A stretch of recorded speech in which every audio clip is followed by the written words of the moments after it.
My name's Ash, and welcome to Paved with Gold, the eating disorder recovery podcast.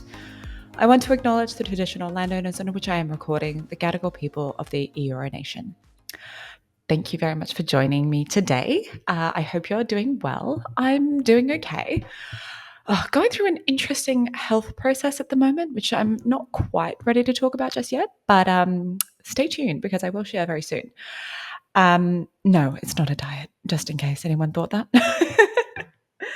But no, I've actually had a couple of people reach out to me recently who have said, hey, I think this person I know may have an eating disorder. I want to say something and I want to help, but I just don't know what to say. I think this is a really, really common problem to have.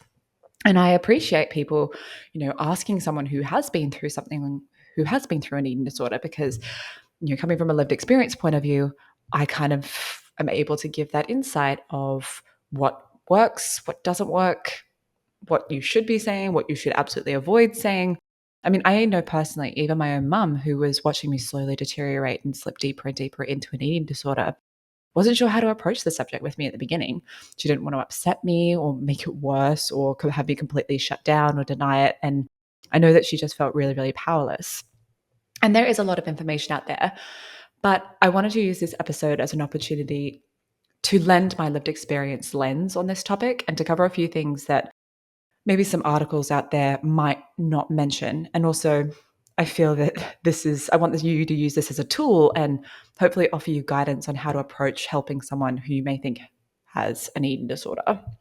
Hopefully that everybody can kind of find some use out of this episode. But I wanted to put this out there again as one of those episodes similar to our myths and misconceptions episode, where you can kind of use it as a resource and send to other people if you need it or things like that. So that's what we're going to do today. Of course, as usual, there's a lot of nuance that comes up with this topic when it comes to things like, oh, should I bring it up with them? Should I talk to them about it? The short answer is yes. And the long answer is it depends. So, which is classic. But I think by the end of this episode, you will have a better idea on how you can help others. So I'm going to start this episode by going through certain things to watch out for and certain behaviors that could be key indicators of an eating disorder in someone. And that way you can potentially look at this list and assess whether there is cause for concern. Then I will go into how you can approach that person, whether you should or not, and how you can offer help and support if the situation warrants it. But I also want to focus on some warning signs to look to prevent an eating disorder from taking hold.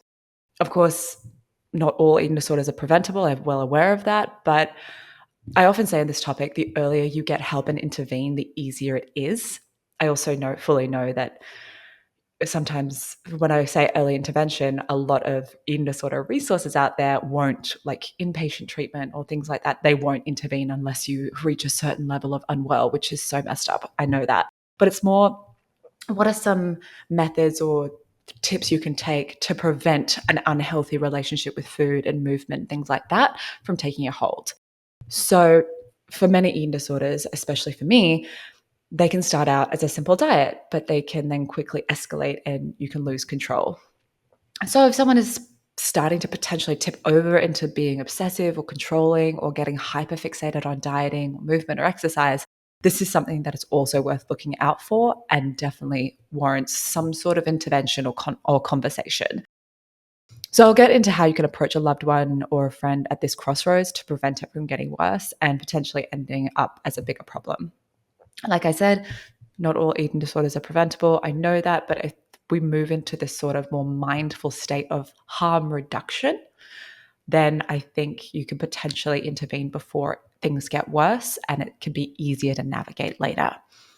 I mean, if someone had said something to me or I had a help early at the beginning of my health kick, quote unquote, I don't even know if I'd be sitting here making this podcast right now because I may never have developed an eating disorder, honestly. But again, it's no one's fault. I'm not saying that at all. But I was so uneducated on it. I just had all of this diet culture stuff. You say, oh yeah, lose weight and eat less and move more. It's that simple. Spoiler, it's not. But yeah, I just do wonder if I had someone say, hey, maybe I'm kind of concerned that this is getting a bit obsessive. Maybe we should work together on that. Maybe I wouldn't have had to go through an eating disorder. I So that's our roadmap for today. I will try and keep things brief, but you know how I get when I ramble, and you'll probably already know by however long this episode is, so you'll know whether I succeeded or not. But before I get started, this is a trigger warning, as I will be talking about behaviors today. It is unavoidable on this topic. It will be used generally. It should absolutely not be taken as a to-do list or a checklist to see if you are, serious or not. Please do not think that. I will be talking about diet culture and things of that nature. So if that's just not your vibe right now and you aren't up to it, please switch off now and I'll see you in the next one. Love you dearly and take care. And again, before I get started, I also want to give a big old caveat in that these behaviors I will be listing are generalizations and they can be the most common. They do not occur in everyone. They may not occur in you at all. If you don't have any, all or some of these behaviors, it doesn't mean that you don't have an eating disorder. I just, again, wanted to talk about the common ones and common patterns and signs. I also want to caveat that any behaviors and symptoms mentioned should be taken seriously, regardless of gender, size, shape, race, socioeconomic status, physical ability, and any other classification you can think of. If you've listened to our myths and misconceptions episode, you will know that I already debunked all of this and that eating disorders can occur in any body or person. So you shouldn't just be concerned if your friend, loved one, or coworker is quote unquote really skinny. You should be concerned if anyone is exhibiting these behaviors, full stop, no matter what they look like. So with all that being said, let's get into it, shall we? So if you're concerned that your friend, loved one, neighbor, coworker, trainer, mentor, mentee, whatever it is, may have an eating disorder, it is somewhat important to figure out what that may look like and things to watch out for. Many behaviors do tend to manifest and thrive in secrecy. So some of them may be more obvious than others, but these are some things or patterns to look out for. And of course, trigger warning, I'm about to list the behaviors. So if that's not your vibe, skip ahead now. So some behaviors to look out for are dieting behaviors in general. You should be concerned and keep an eye on anyone going on a diet because diets are just so bloody high risk. And this includes things like fasting, cleanses, detoxes. Blah. By the way, if you have a liver, you're already detoxing. So just saying. Counting calories, counting macros, restricting food groups, those kind of things. So anything in the dieting realm, you should maybe keep an eye on it because you're already in a potential for things maybe going awry. Skipping meals, if that is out of character for that person. Eating smaller amounts than usual. Eating more amounts than usual or more in one sitting than usual. Changes in eating behaviors and habits that may have seemingly come out of nowhere and are becoming stricter and stricter. Eating the same thing over and over again. Being strict in terms of the types of foods that they are allowed, quote unquote, or able to eat, again, quotation marks. Being strict on the times that they can eat. So, for example, they have to wait until a specific time before they're allowed to eat. I know for me personally, that was a huge sign for me. It's like I couldn't have my breakfast earlier or later than a time. And if it had passed that period of time that I'd allowed, then that meal's done. I can't eat that meal for the day. So ignoring sort of intuitions and ignoring hunger cues is another really big one. Like saying, oh, I'm so hungry, but then not eating. That is something to look out for. Another is food going missing, deeming foods as quote unquote unsafe or not allowed, cutting out full food groups, saying, oh, I'm not eating X, or I'm not eating dairy, or I'm not eating carbs, or I'm not eating blah, blah, blah, whatever it is. In a similar vein, suddenly going vegetarian or vegan. Now, caveat, I don't want this to turn into a whole thing or offend anyone, but this can be common for people with eating disorders. It can be used as a very socially acceptable excuse to cut out major food groups such as meat and dairy. I'm not saying that this is the case for everyone going vegan or vegetarian, but it should ring alarm bells if this happens very suddenly out of the blue or it develops after restricting other parts of their diet. I'm not questioning whether someone is vegan or not.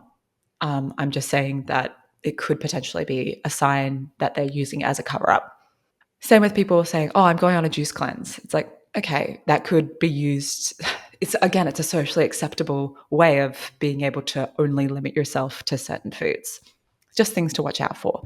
And again, It all comes after if they've exhibited other patterns before. So if someone says, I'm going to do a juice cleanse, first of all, that's my sign to ignore them. But if that's coming up, if that's just out of the blue and then they go back to eating regular, quote unquote, a few weeks later or a week later, then I'm like, okay, you just did that thing.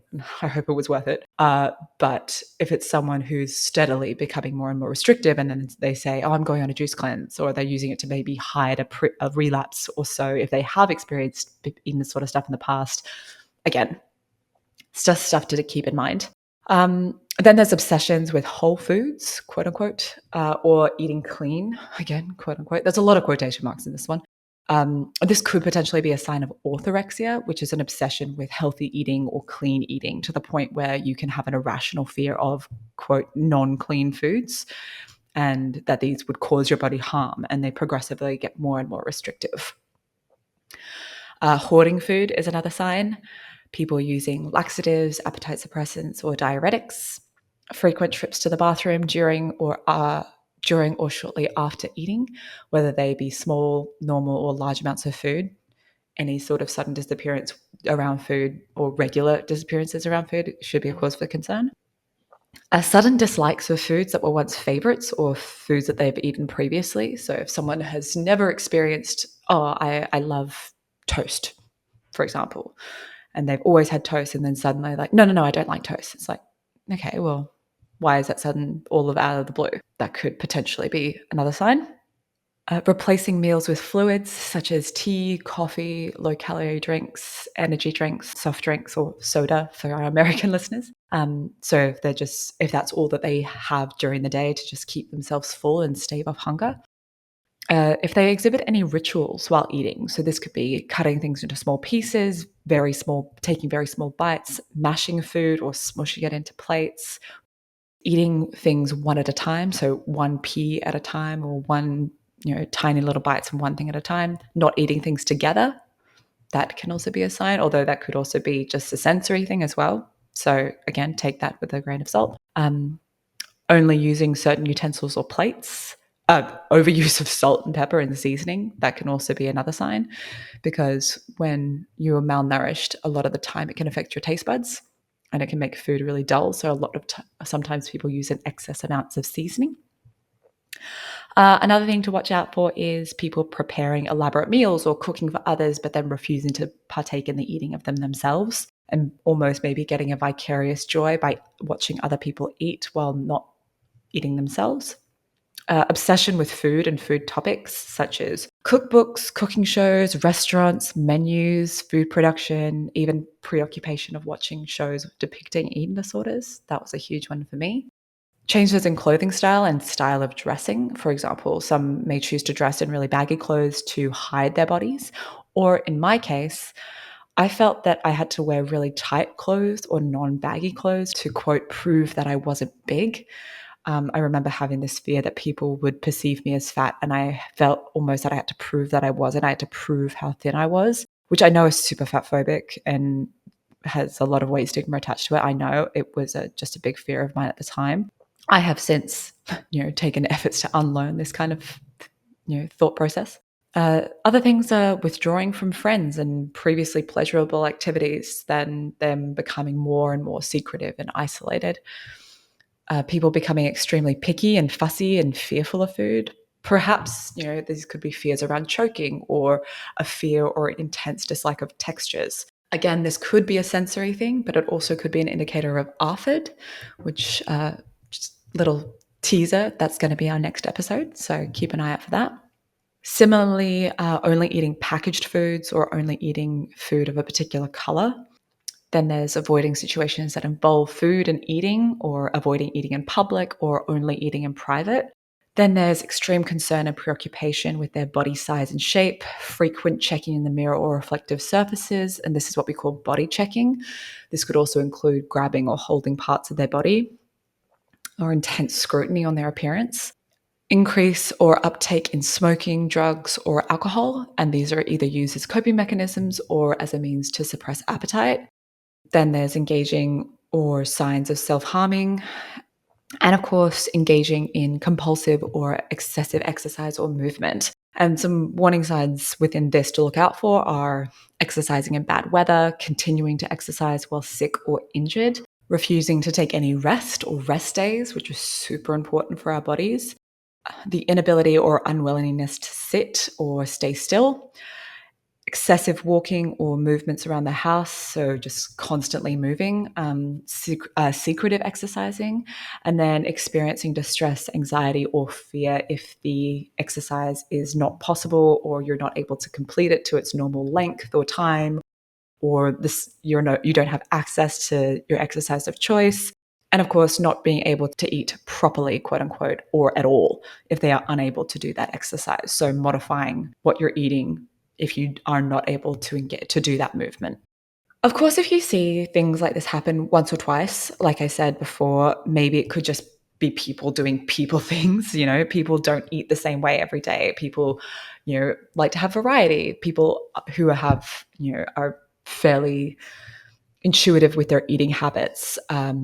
They just eat when if they don't eat dinner because they're just not hungry, then that's totally fine. But it's more if you notice a pattern of these things happening, or a pattern of multiple things happening, for example, then perhaps that this is a cause for concern and it's worth taking a closer look at.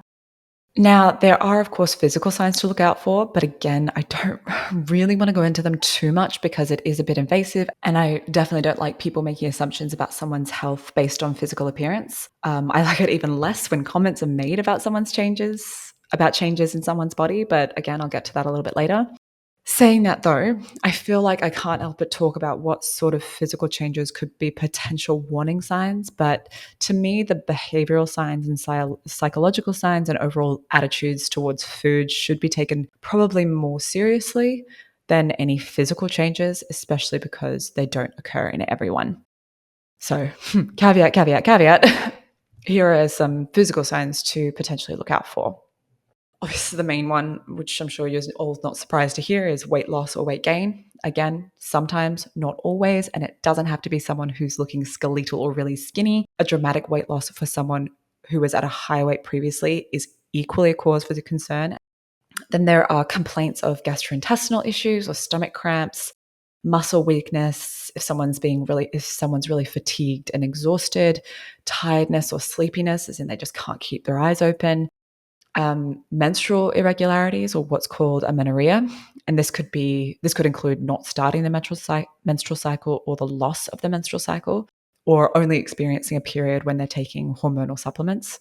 Of course, this may not be something that you may witness if it's your friend or, a coworker, but if it's your family member or partner, wife, spouse, etc., if they have mentioned that, then that could be a red flag for you.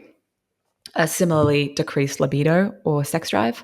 Then there's things like difficulty concentrating, seeing someone have fine hair on their body, which is called lanugo, cold extremities, in particular hands and fingers, swollen extremities from edema. So just lack of a buildup of fluid in the bodies, which is a sign of poor circulation. Being constantly sick or unwell due to a poor immune function, if someone has really low energy, if they have swollen cheeks or a swollen jaw, which can be a sign of self-induced vomiting, bad breath, either from the body entering ketosis because it's just feeding off of muscle, or from vomiting. Then there's things like dizziness or fainting, especially when going from sitting to standing or for standing for a long period of time. Feeling cold all the time. So there might be, it might be a hot summer day and they're out there in, big parka jackets and things like that.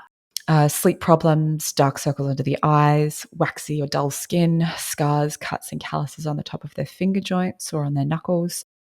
And then things like dry skin and hair and really brittle nails. And then lastly, there are some emotional or psychological things to look out for. Some of these do cross over into behavioral signs and vice versa, but you get the idea. So these could be heightened anxiety around mealtimes or discussion of food in general, heightened sensitivity to comments or criticisms about body shape or weight, eating or exercise habits, although just so you shouldn't be commenting on someone's body. Then there's things like depression, anxiety, moodiness or irritability, mood swings. I know my mum was constantly felt like she was walking on eggshells around me because I felt like I knew that I was probably a nightmare to be around. So sorry, mum. Low self-esteem, feeling worthless, shameful, guilt, or self-loathing, having rigid binary thinking, so thinking things are good or bad, healthy, unhealthy, and that list can change depending on the moon and the tides. Feeling like their life is out of control, feeling being unable to control their behaviors around food, a distorted body image, which sometimes, depending on the person, then using food as punishment or comfort, so any kind of emotional based eating, an intense fear of gaining weight, openly fat phobic and stigmatizing statements, and constant preoccupation with food or activities relating to food, either with or without actually engaging in eating. So these are not extensive or comprehensive lists, but I know that I'm missing some of them out, but this should cover most of them and should give you a decent idea on some things to look out for. Again, some may exhibit all, many, some, or few of these physical signs. So it's important to look at the whole picture and especially in conjunction with other signs to determine whether or not there could be a problem. Be objective, don't jump to conclusions by any means, but also be wary and still take things seriously. Hoping that things will go away or saying things like, oh, I'm sure it's just a phase, or I'll just wait to see if things get worse. That's not a plan. It's never safe to just watch and wait. If you catch yourself thinking that in the presence of some of these behaviors, then that's probably a sign that this is a conversation that's worth having sooner rather than later. And of course, trust your gut. So now what? Say you are trusting your gut and you're pretty sure that there's something going on. What now? Well, there's a few questions that you need to ask yourself, which will really determine whether or not you are in a position to have this conversation with this person.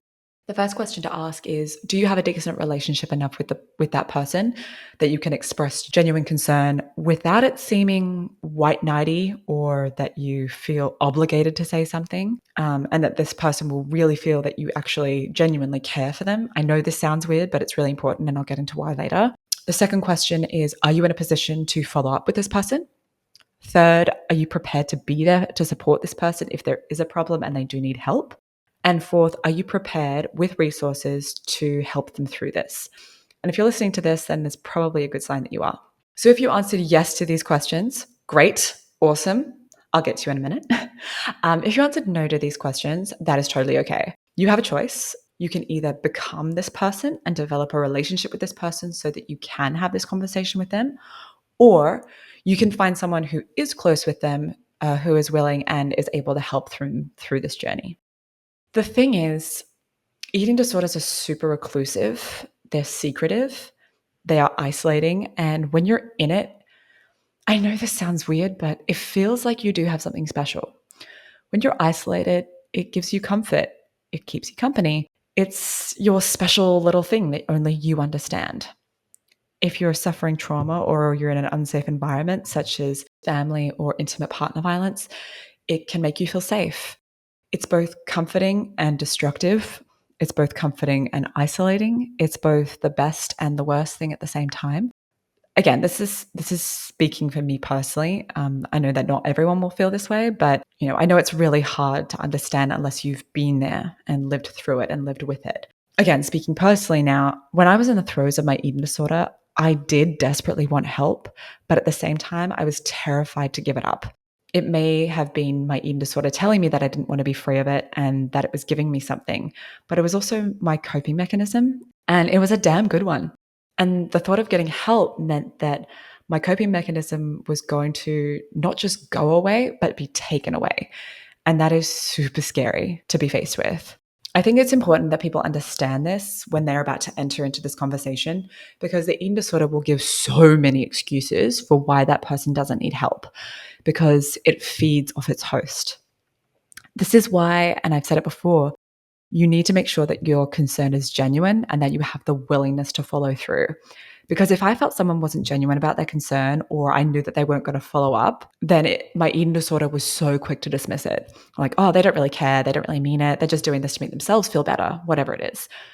They will find an excuse. But if it came from a genuinely concerned friend and someone I was close to and respected, I may not have said, yes, I want help. Can you help me straight away?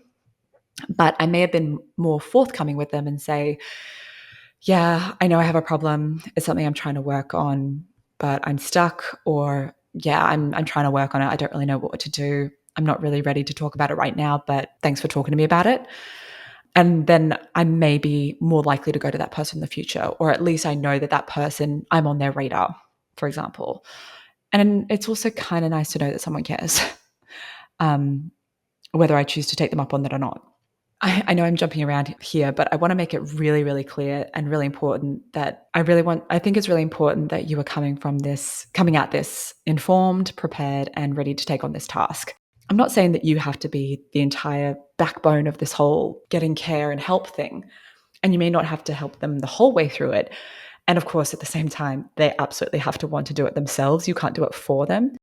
But just be prepared to be able to support and talk to them about it with that person when they need it.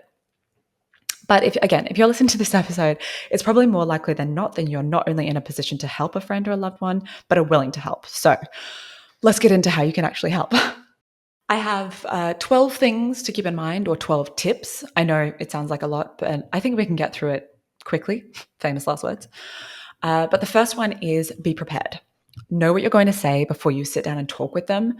Make sure you do your own research and make sure that you really try to understand what that person may be going through and what they're feeling. You don't need to feel like you're asserting dominance or anything weird like that, or making you feel like you're doing it to them or almost bullying them into it. But be prepared for what you're going into.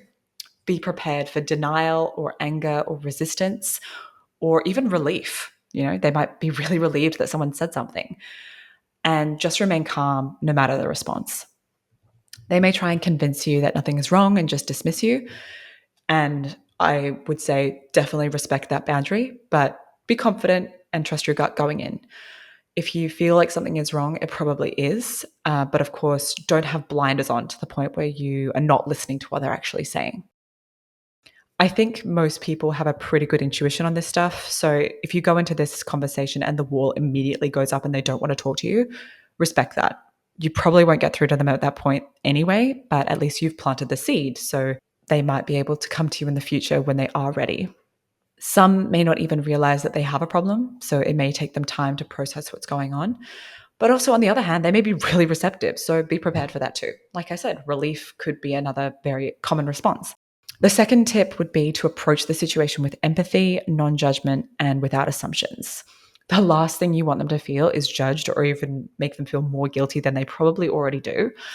Talk about things from an I, not you kind of approach. So, for example, I have noticed that you have been withdrawing a bit lately, or I am worried about you that you might be having some issues around food, or I'm concerned that you're not as happy as you used to be. Depending on your relationship with the person, you can come out and say, I'm really worried that you may be developing or may have a really dysfunctional relationship with food, and it's making really concerned about your well-being. You may not decide to use the words eating disorder exactly, but talk to them more generally about moods, behaviors, isolations, and your concerns about them. Make sure that they know that this is coming from a place of genuine concern and not accusation or judgment. And definitely don't offer simple solutions like, oh, just eat more or just eat a bunch of burgers. Yeah, please don't do that. Or the last thing, definitely don't reaffirm anyone's weight loss, no matter what their size. Please don't assume things like, oh, this is because of XYZ, isn't it? No. Remember that eating disorders aren't caused by one thing, and they are incredibly complex. While they may have similar gateways in terms of how they start, they're not caused by one particular thing, or it could be caused by multiple things. And make them know that you are a safe space. Make sure that they know that you won't use it against them, or you won't spread it, or you won't, talk behind their back or go behind their back to anyone else. Make sure that it comes from a real place of trust. And most importantly, make sure they know that you want to do this with them, not to them. That is super important, because as soon as they feel that they're being pushed into something that they don't want to do, granted, a lot of people may not want to recover, but they know that they need to, those kind of things. But you know what I mean? Like, make sure it's like, well, you need to go into treatment and I'm going to do it whether you like it or not. That's not the approach you want. The third tip would be to ask questions. This is a great way to help them open up, but also you can gain some understanding about what they're going through. I remember when I first told a friend of mine, actually, it was the first friend I actually ever opened up to, and I had no intention on talking about it. I was actually really surprised by his response, and he just sat there and asked questions and just really listened to my responses and was really open. And I was really surprised by that, and I felt really comforted by that I wasn't getting any judgment. He was, and he seemed genuinely interested in wanting to understand my problem better. And that was great. And we're still good friends to this day. The more information you have, the better you may be to help them. So asking questions is super important. Equally, though, listening is just as important. Ask open questions rather than yes or no questions, and approach it from more of like a curiosity lens, perhaps. But also try and avoid simplistic questions like, well, why can't you just eat? Or, but you don't really think that, do you? Be open, be curious, be non-judgmental. Let's remember the second point, which is probably just as important. But again, as ready as you may be to ask questions, they may not be willing to answer them. So just let them set the pace. The fourth tip is to avoid talking about or mentioning their body or weight changes. I know for some this might sound counterintuitive, but you might be thinking, but their body has changed so much. How can I not mention it? People with eating disorders, in many, but not all cases, are already overly focused on their bodies. By telling them that you've noticed something, it could almost be reinforcing what the eating disorder has been telling them this whole time. They're like, oh, see, people are so focused on your own bodies. People are watching you. People are taking notice of how big or small you are. Like it's almost just adding fuel to that fire. If the person is thin, don't assure them that they're not fat. If the person is at a higher weight or fat and has lost weight, don't congratulate them or validate that weight loss at all. If the person has gained weight, do not comment at all. Absolutely not. If that person is at a higher weight, don't say, oh, but you look great. Oh, but you look fantastic. Please don't do that either. Also, I will say, and I'm fully aware that I'm coming at this from a thin privilege here, so I don't want to put words in people's mouths, but if someone is at a higher weight and you are straight sized or you are low weight, I would definitely question whether or not you should be talking to that person about it. I don't want to isolate them any further, but you need to also be prepared and educate yourself on weight stigma and things like that, and make sure that you don't invalidate their experience. That's super important. I think I probably should have mentioned this earlier, but again, I don't want to be overly talking about this on this topic because I don't know as a straight size person, but yeah, just wanted to put that out there. Be very careful if you're approaching someone who is at a higher weight and has lost weight and you're concerned. Just make sure you have done the work and educated yourself on anti-fat bias, weight stigma, those kind of things. Maintenance phase, Aubrey Gordon's work, fat positive therapist on Instagram, a bunch of body positivity, fat acceptance influencers. They're a great place to start with this stuff. So seek that out. We have a lot of links on our profile. But yes, just going back to what I was saying, yes, avoid talking or mentioning about body weight or changes. If you comment, it just plays into their preoccupation on body size and shape and size, and it's a very quick way for them to shut down. Just avoid it altogether. Don't even bring it up. If they bring it up, don't validate or invalidate their feelings. Just say, that sounds really hard to navigate, or I'm really sorry that you're feeling like this. Just make sure you don't feed into that. Okay, tip 5. Avoid addressing this topic over mealtimes or food times. While this may seem like the perfect time to address this topic when it arises over mealtimes, but I guarantee you it's a surefire way for the conversation to be shut right down. Food times are already probably extremely stressful, and they already probably feel under watch or under incredible amounts of pressure from their eating disorder in general. So the last thing you want to do is to add to that stress or add to that anxiety by having a hard conversation on top of that. I know that a large part of the way that we communicate or bond with others is over food. So if you find yourself that you do want to meet up and talk to your friend or a loved one outside of the home, for example, or you want to have this conversation, maybe suggest going for a walk or getting a tea or a coffee or something that doesn't involve food, or even let them decide how you'd like to have that, how they'd like to have this meetup. Say, hey, I'd love to see you. You name the place and we'll, let's go have a chat or let's catch up. By not involving food or something stressful like a meal, this could potentially make them more willing or comfortable to open up. Tip 6 is ask about what you can do. This may seem like a no-brainer, but you'd be surprised. A lot of people think, oh, I don't know how to help. I don't know what to do.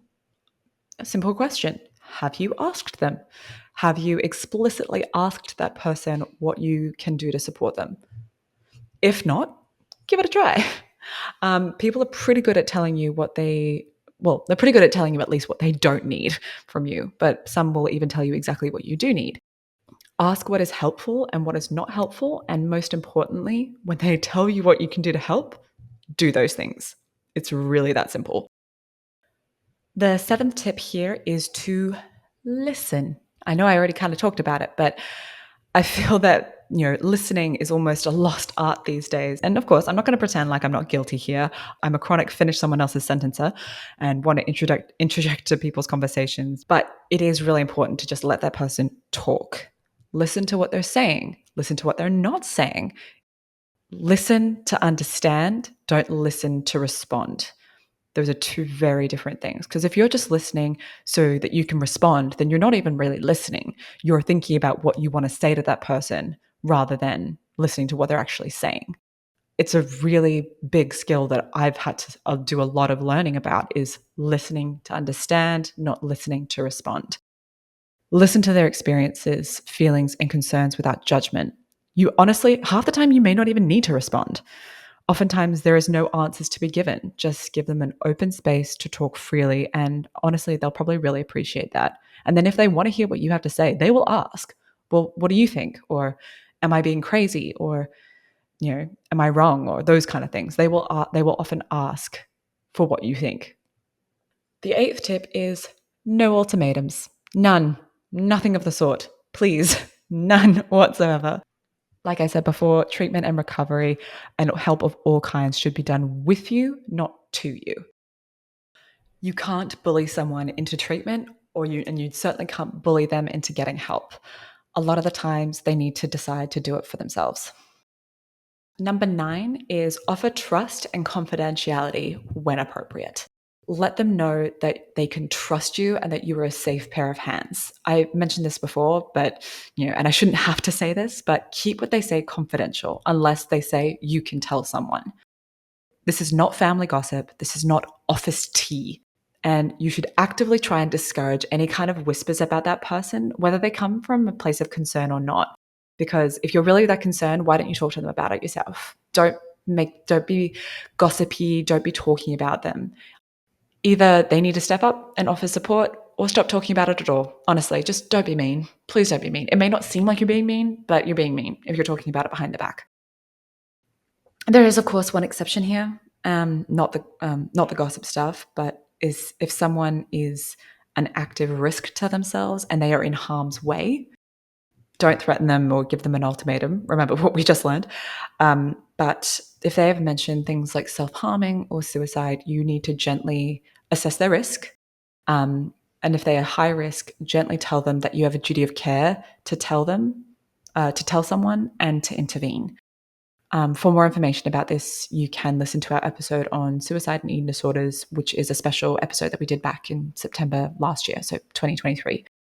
There's also, if that person is a high suicide risk, make sure you've done your research beforehand and you know what to do in case they do say, I have a plan, this is what I'm going to do, that kind of stuff. That should always be taken really, really seriously. The 10th tip is to be patient and give them time. They may not be receptive right away, and that's totally okay. These things do take time, so please respect their boundaries. By having this conversation with them, you've at least planted the seed in their brain so that the next time they may want to reach out for help, they will think back to you. Or they may think, okay, that person's a safe pair of hands, and then I can update them later. It may not be right away. It may not even be ever. But as painful as it may be, sometimes you just have to leave it and let them come to you. And I know that may make you feel powerless and things like that, but unfortunately, it's just the nature of the beast. Some people really just have to decide for themselves that they need help and that they're ready, and only then are they really receptive to help. Again, it's really hard, but it's, I know what it feels like to want to push it and fix it and bombard someone with information. But the more you push, the more likely they are to withdraw. And especially don't hover or monitor or watch over them from a distance. That will probably make that person feel worse. So just leave them, give them space, and when they're ready, they'll do what they have to do. We're almost there.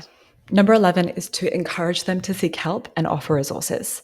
Gently advise that you think that they may need more support and help, especially beyond what you're able to give them. So also recognize your role in this and that you won't be able to fix them completely. And there is a role here for you as a support person, but more so for professionals.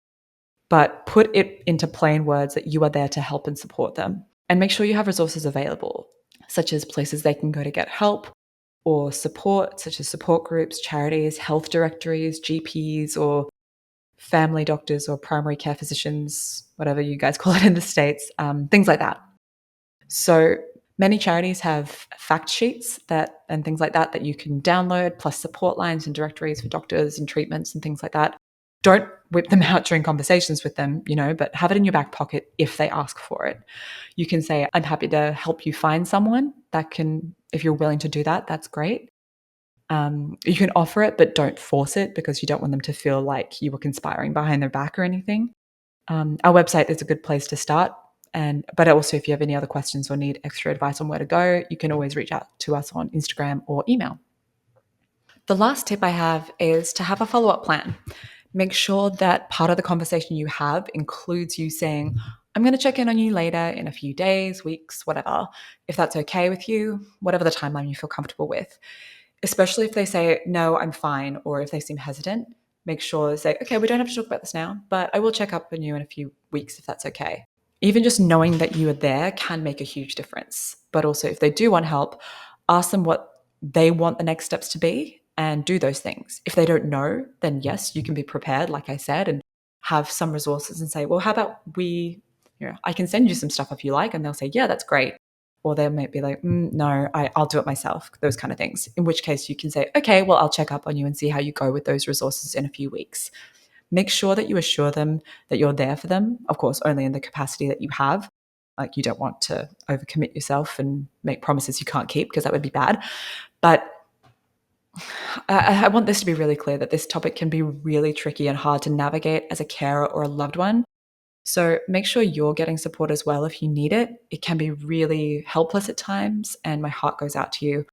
So I'm please also know that you can only afford to give as much as you can in a sense of self-preservation, because you don't want to be giving too much of yourself. It's really taxing on you. So make sure you're keeping yourself safe as well. It's not easy doing this kind of stuff, but also know that you're making a really huge impact on someone's life by helping them and supporting them through this tough time.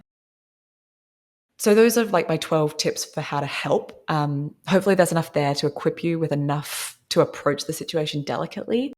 But again, I feel like I really do have to reiterate that only do this if you have a good, solid, previously established relationship with this person. Otherwise, it can come across as an attack or insincere or judgmental or out of the blue, and it could just give that person an opportunity to withdraw and deny offers of help from anybody. So just make sure you have that relationship there.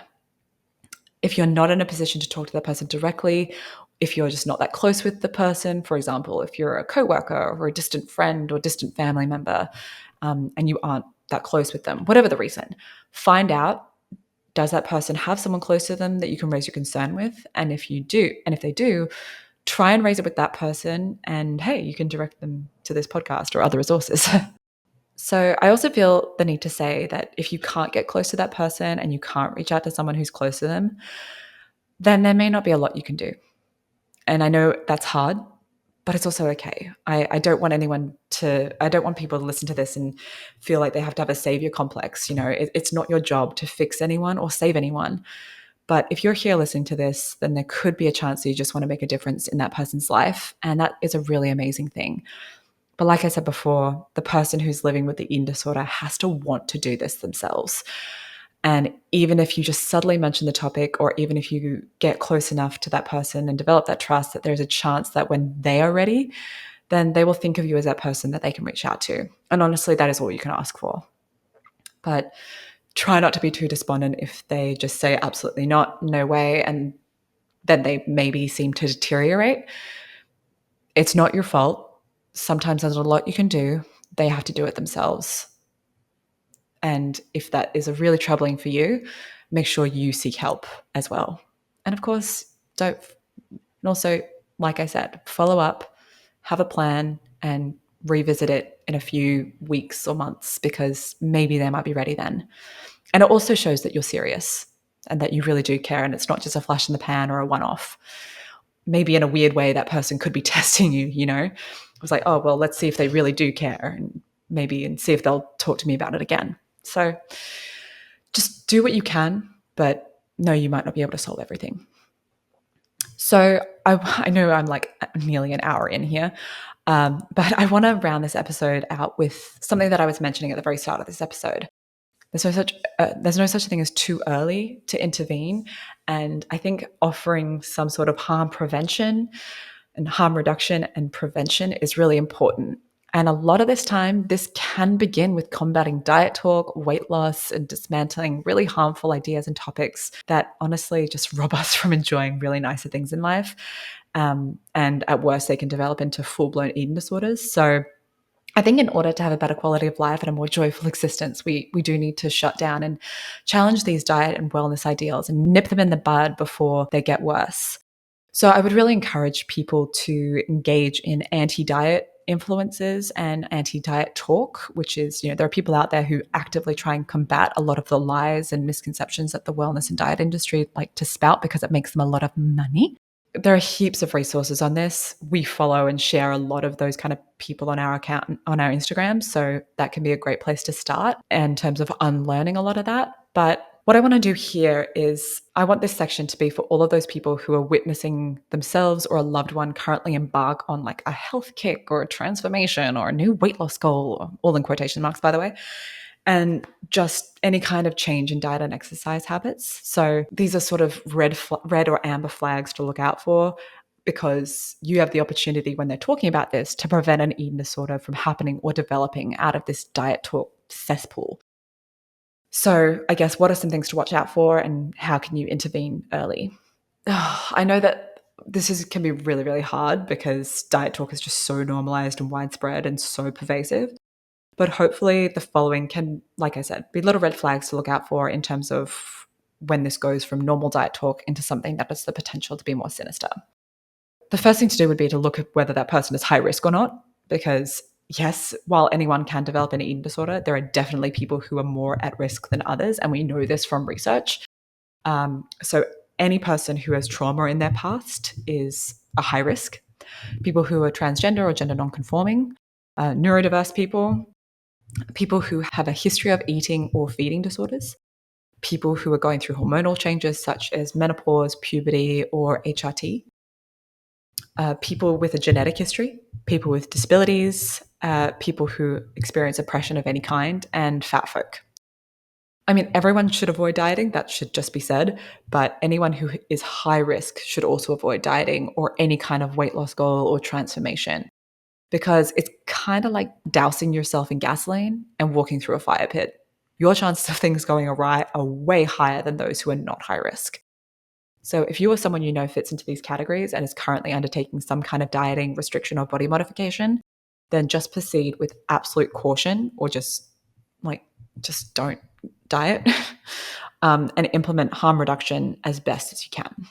Weigh up the pros and cons for what you're doing and really assess if this is the right course of action for you, although I can probably just tell you it's probably not. And again, I'm not saying that you're going to develop an eating disorder, but just know that you're high risk. And talking for myself, for example, I know that I'm high risk, it means that I can never go on a diet again. I can never actively restrict my intake, and I need to be really careful around triggers. I go through life being hyper aware that certain things, like topics like grief or trauma or body changes, me aging is a huge one. Like, I'm only getting older and my body will change because that's just what happens when bodies age, but I need to be hyper vigilant around those changes and be really kind to myself, limit what I consume in terms of media, not food. Yeah, just those kind of things. I need to just be hyper aware because I am high risk. I need to be careful about the kind of content I consume or conversations I have, and I need to prepare, and I'm always prepared to combat any unhelpful thoughts that may arise. As much as sometimes I may want to change or alter my body, I know that I can't. Otherwise, things will get a lot worse, and I just have to work with that. So, if you are high risk, it is important that you are engaging in active harm reduction. So, the second thing to look out for is look at their attitudes towards food. Are they saying that foods are good or bad? Are they assigning morality onto these foods? For example, oh, I was really good today. I didn't eat anything. Or I was really good today. I didn't eat any bad food. It's like, okay, that doesn't make you a morally superior person. It just means that you were engaging in some kind of restriction, and we need to talk about why. Or things saying like, oh, I messed up. I'm such a failure for eating this food. Food is incapable of making you a good or bad person, by the way. It's just not possible. It doesn't happen. Look out for them restricting in any kind of way. This could be mental restriction, even thinking things like, I should be having this or this isn't allowed. Even if they're still eating it, that mental restriction can still cause really unhelpful behaviors. If they're restricting food groups or avoiding carbs, fats, whatever things that they're restricting apart from things that they don't like. If they've suddenly gone vegan, again, I mentioned this before, it can be a socially acceptable cover up for restricting cutting out total food groups. Same thing for vegetarianism, which often can graduate to veganism. And then restriction in terms of fad diets. And they don't work long term, by the way, but things like keto, low carb, low fat, paleo, fasting, you all know the ones. We're playing the greatest hits here. You know what I'm talking about. Then there's things like not being able to enjoy activities or holidays because they need to be good or they need to be well behaved. So you're not really fully enjoying what you're actually doing. Attitudes that include like not eating at all or skipping meals when you go out where you don't have full control over what they're eating, or only eating something really small, like a small entree instead of a main meal, or like eating an appetizer over an entree for our American friends, denying things that they would normally like at restaurants, and then obviously expressing guilt after eating. Those are kind of food attitudes that you need to be wary of, and just combating those kind of behaviors. Trying to understand where this is coming from and maybe pointing them in direction of some anti-diet material where they say, you can just eat that. It's not going to make you a bad person. Things like that. The third thing to look at is look at their attitudes towards movement and exercise. So bodies are, of course, meant to move. That's part of the course. Move, any like body movement is good, and we feel better when we do it. But when it gets tracked or is obsessive or is done out of necessity rather than joy, that's where it should be cause for concern. Like, there are days when I've sat at my desk all day and I thought, damn, I really need to get up and move because I don't feel great. That's not the kind of thing I'm talking about. It's these binaries where I have to exercise, otherwise I'm a bad person or something bad will happen. Look at whether or not they change the way that they eat on days that they don't exercise or engage in movement. And while of course, hunger cues will naturally ebb and flow based, and say if I've gone and been like really busy around the house and I've done a lot of chores, then I'll probably be more hungry later because I've expended more energy. I'm not talking about that. I'm talking about, oh, I didn't go to the gym today, so I can't eat that. Those are the kind of things to look out for. If they come back from a holiday and say, okay, now I have to work all and burn all this off, because I was really bad on holiday, so now I've got, lose everything. It's like, way to demonize holidays, mate. Don't come for my holidays like that. To that point, obsessing on holidays about workouts that they've missed or not getting enough exercise or trying to find a gym while you're overseas or on holiday at the expense of enjoying your holiday. I remember when I was in my early stages, one of my biggest stresses was, am I going to be able to find a gym on holiday? It's like, that shouldn't be the first thing you worry about. So that's, again, something to look out for.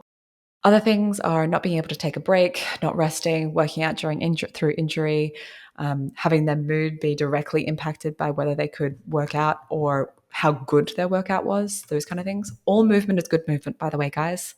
All movement is great. And all movement counts, I should say, as long as you enjoy it and, you're listening to your body. Also, have to look at the type of communities that surround their movement or exercise of choice. Like, look, I'm all about like, oh, I joined this gym and it's a great community. That's great. I've said before, I'm a weightlifter. I have an affinity to my brand of gym of choice, but remember that gyms are there to make money, and be very mindful of the advice that you're getting at gyms, because, I'm not talking about personal trainers, although sometimes they can be a bit meh, but, oftentimes gyms will have like a one size fits all approach. Not always, but sometimes, especially when you have these bullshit things like, 30-day challenge, and it's the same for everyone. Gym cultures have the power to turn very toxic very quickly. The fitness industry is a multi-billion-dollar industry, and there's so many really predatory gyms, some that also have like a cult-like following. Like, I probably can't say the names because they're probably trademarked, but you know the ones I'm talking about. And they can promote really unhealthy ideas of fitness, and they can get super competitive. Fitness and movement should always be personalized and intuitive and, based on joy and personal preference. They shouldn't be like, well, you have to do this and you have to compete with all of these other people, because then you're just comparing yourself to others who have different abilities, different genetics, different body makeup, all that kind of stuff. It can turn really toxic, and then you don't enjoy it as much. Find workouts, exercise, movements that you love and enjoy, and make sure you're doing it for the right reasons. I always say, would I still be doing this if it had zero modification on my body? If that's the case, then I know I'm on the right track. I'm nearly there, guys, I promise. Another thing to look at is look at the kind of goals that they're setting. Do they have weight loss goals? Do these goals keep moving? Are they tracking their food? And if they are, is that number getting smaller and smaller? Are they trying to achieve these goals at any cost? Once they reach that goal, how do they react and how do they respond to it? If they don't meet that goal, how do they feel? Are they like, yeah, whatever, or, oh, well, I'll try again later? Or are they really, really hard on themselves? These are really important, as it will give you an indication on their mindset. When I was first on my health kick, most of my goalposts were always moving. I was never satisfied, and things just gradually got more and more extreme. And that's how it takes a hold. You're just like, okay, well, if I beat that goal, then I can go even lower this time, or I can bench even more, and I can go faster, or I can go further. The goalposts were always moving. Once I reached my goal as well, I didn't actually know how to get back to normal eating, and I was really scared. So I figured I would just keep going. Are they saying things like, oh, it's just until insert event here and then I'll stop? Well, I mean, one thing to consider is like, if they are doing that, oh, it's only until this point and then I'll stop. It's like, well, if they go back to regular eating, if they can, then that could potentially mean weight gain, because in which case, are they going to be okay with that? Or will that set off a spiral of weight cycling, which is so harmful for your body, by the way, guys. Our episode on medical weight stigma with Dr. Ashalami is a great resource if you're interested in the effects of weight cycling. If any of these things are happening, then that is a sign that there should be an intervention or conversation sooner rather than later, because goal setting is a great indicator of their mindset. The last thing to look out for of like these early signs are think about what has changed and compare. Are they genuinely happier now? Are they more anxious? Are they more obsessive? You can have goals and be focused, like that's totally fine, but are they consumed by these goals? Are they consumed by this journey? Are they hyperfixating on this? Is it all that they talk about? Has their personality changed? Do they make you feel bad? How is it impacting you? Do you feel more conscious about, your food and exercise? Because that can be, again, if you're living with that person or they're a friend or things like that, and it's all they talk about, it makes you start to second guess things. And that's not the approach that you really want to be having. Are they nicer to be around? You know, because we all like to think, oh, I'll be a better person once I lose weight or get healthy. But are you? I certainly wasn't. So if you're noticing that there has been a change, not so much for the better, and things kind of aren't so good anymore, it's probably time to say something. And so if you think that there could potentially be a lot of early warning signs here, then the way you would intervene, I would say, is the same. You need to be prepared and approach with non-judgment. Try and have an open conversation with them and potentially work on trying to relax or combat some of their views. Ask them questions. Make them really think about their beliefs. Make them really think about the choices that they're making. Work with them and try and alleviate some of their anxieties around skipping a gym day or eating something that may be a little bit more uncomfortable with now. Share some accounts that are anti-diet. Share some sort of great little tidbits or opinions from people who are engaged in that space. Maybe focus on how we can move to more of an intuitive eating kind of pattern, if that works for you. It's not always the case. But these little things now will help combat a bigger problem later. But of course, if it does seem to continue to be getting worse, maybe look at getting some extra help and following the steps that I talked about earlier in the episode. And like I said, sitting back to wait and see isn't always a plan. So it's best that you probably are proactive about this kind of stuff now. I always say I'm going to try and keep it brief, don't I? I try and fail. Sorry, my bad. But I hope you found this episode helpful. I feel that this has been required for a while, but I guess I just never got around to it, which sometimes a lot of this podcast is assumed knowledge. And there just needs to be a tell me what I need to do and tell me what I need to know kind of episode. So I guess that's what I tried to do with this one. Hence why it's so long. Sorry. So here it is. I hope it was useful. If you're listening to this and you are living with an eating disorder, and you found it helpful, not helpful, let me know. Our emails are always open if you want to tell us some things that we may have missed or things that you found extra helpful or things that you hadn't considered. So please reach out. And if you're listening because you care about someone and you don't know how to help, you're doing a really good thing, even just by listening to this. Our DMs are always open, as is our email. So if you need any advice from a lived experience point of view, we're here. But make sure you take care of you because that's really, really important around this kind of topic. That's all for today's podcast. Thank you so much for listening. Don't forget to hit that subscribe button so you don't miss an episode. And if you like what you hear, please consider giving us a 5-star review on Spotify or Apple Podcasts. You can follow us on YouTube and Instagram at PavedWithGoldPod. Send us an email at pavedwithgoldpod@gmail.com or visit our website, pavedwithgoldpodcast.com. All of those links will be in the show notes. You can also find extra resources there. You can find extra resources on our website. It's all there. Show notes. You'll find everything. Until next time, stay safe and we'll talk to you again soon. Bye.